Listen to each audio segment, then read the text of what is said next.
I wanted to drop this slightly fresh 6-month-old movie called Bros. It's on Amazon Prime, and it is exactly what it says. It is a rom-com, straight up. The premise and the trailer is a guy that's being pitched. We want you to do like a gay rom-com. He's like, I don't understand what you're asking me to do.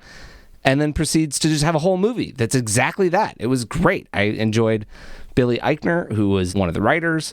Him and Nicholas Stoller, who's the director, wrote it together. I watched Billy on the Street, and lots of those clips are hilarious, and just his energy is a little bit too much sometimes, but also him on Parks and Rec, exactly the same, almost like, I know people like that in the office, So watching the concept of the female writer being played by him, which was the way the rom-com kind of broke down. He was interested in the hot guy that hadn't figured out what he was supposed to do with himself, and Billy was playing the girl with glasses that, suddenly gets the right guy type of thing. But it was a really good movie, period. And I would recommend anyone watch it. It is probably in the 15 plus range. You're going to have a little bit more of a conversation than, yes, when the birds and the bees get together, when the bees and the bees get together. Yeah. I do love Billy Eichner. He's one of my faves. And I meant to see this, and now I'm reminded that I need to see it.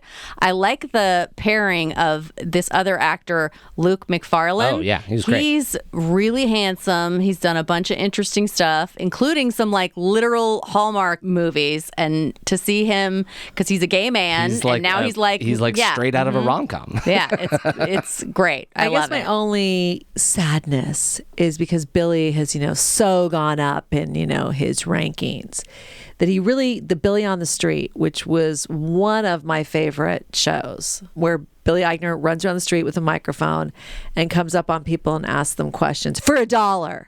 And it's always just like, for $1, do you like so-and-so? I don't know who that is. They're standing right here. Oh, I do love them. Oh, with Paul Rudd, Tina Fey, but also just him by himself. Yeah.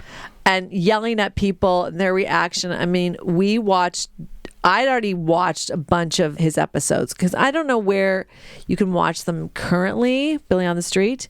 But over COVID, with my then, I think, 13-year-old son, we watch it and we belly laugh out loud. So I think now he's too famous, unfortunately, to probably go out and be sort of this person that you're not going to recognize and react differently to. Because that whole series, for the most part, people really didn't know who he was. Yeah, he had more anonymity at that point. Oh, sure. Mm-hmm. You can watch it on Hulu, Roku. I guess there's a couple places you can watch. He's still got an international market. I want to see Billy on the streets and the cobblestone streets. Anywhere, or the dirt streets of whatever city.